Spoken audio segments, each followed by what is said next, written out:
mate, if you ain't getting this one, then this one's for you. Hello guys, and welcome back to EME TV. Excuse my shirt appearance. I think I got a bit happy after the result we just had today. However, in this video we're going to be discussing a car that I've literally bought accidentally. Yes, accidentally. And I'm going to explain how I've actually bought this and how it obviously came about. But to be fair, the outcome, I'm not disappointed. So let me introduce you guys to my Honda Civic Type R FN2 or FN2 Type R, whatever way you want to say it. Show me loving, I need your loving, cause I'm drowning in something and I can't come out. Just show me loving, I need your loving, me, myself, and enough. It's like being a dog to a crushing heart. I want you to know how bad it hurts. You got me beside a lot. Yes guys, so I bought a FN2 Type R, Civic Type R, and I literally bought it accidentally. So some of you are probably asking, how the hell would you buy a car accidentally? That doesn't actually make sense. Well, I'll give you the story. So essentially, the EP3 that you guys have already seen was a car I bought on impulse. I literally bought that on impulse because of the price it was going for. I was like, this is actually, I think, a steal. So I literally bidded and won it. However, during that period, I had already put a bid on this FN2. So during that week, I believe the auction was on Friday for this FN2 and the EP3 was on a Wednesday. And I was flicking through, trying to obviously buy cars to sell, trade from Copart, and this literally came up, and I had it on my watch list already, but when I checked the price I was like, no, they're not supposed to be this price.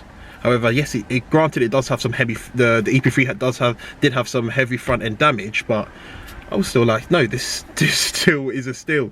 So I obviously bought that. However, I was always looking to buy this FN2. Now this FN2 I bought as a category S car due to the damage on the side, on the passenger side door, and the rear panel as well on the passenger side. Basically the whole passenger side needs basically to be done.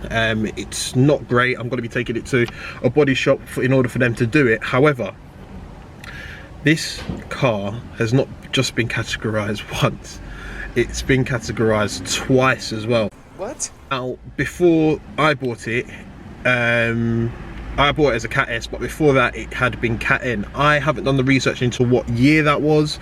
However, I just knew that I wanted one, so, and it was at the price point that I was happy to pay, so here it is. So this car has done, when I bought it, had done just under 96, so basically 95, 9 something. I believe I've tipped over the 96 mark now.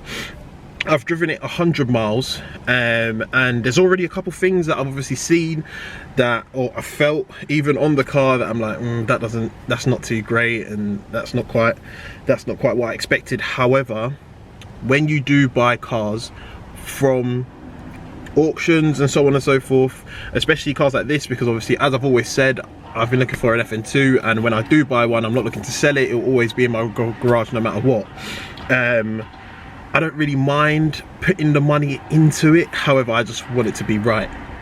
So essentially, probably everybody knows this already, the FN2 has a K20 engine, 4 cylinders. It runs, I believe, 198 brake horsepower to be exact.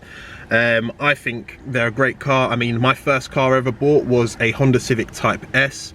At the time when I bought that, I wanted a Type R, but the insurance was literally just too much for me to pay because I hadn't had any no claims discounts on my insurance, because when I first passed my driving test, I got a company car in the job that I was in, so I had that for a decent period, and then bought a Civic Type S as my first car.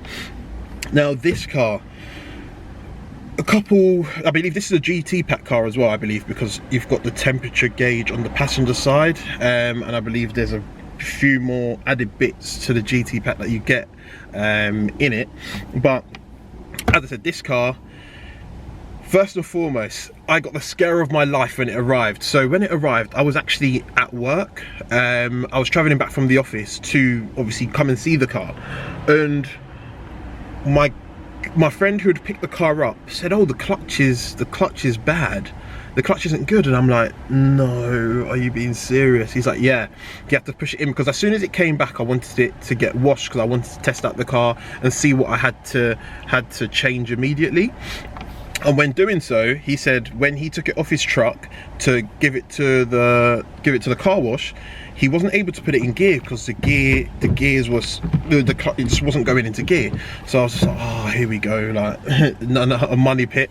So I turned up to the car wash, obviously every single car that you probably buy from Copart will be dead when you pick it up, so obviously put a booster pack on it, and it started up and I was able to put it in gear. However, the clutch on this is not great. It's nearly almost to the floor. I don't think it's supposed to be that far down. However, I'm still able to drive it because I've driven it about 120 miles so far, but that's something I'll probably have to do within the next month or two.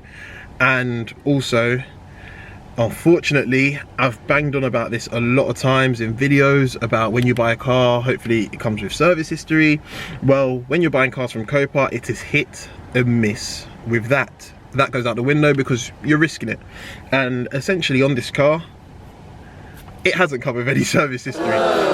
And with Hondas, especially with them being, with this K20 engines being very, very high revving, it's just, for me, it's just essential and gives me the peace of mind if I just get the car serviced. I don't even know if, you know, I don't know when it's been serviced, when it last had its previous service. I'll probably have to try and call Honda to see if they have any history that they can obviously give me, but I've already bought a service book from Honda already.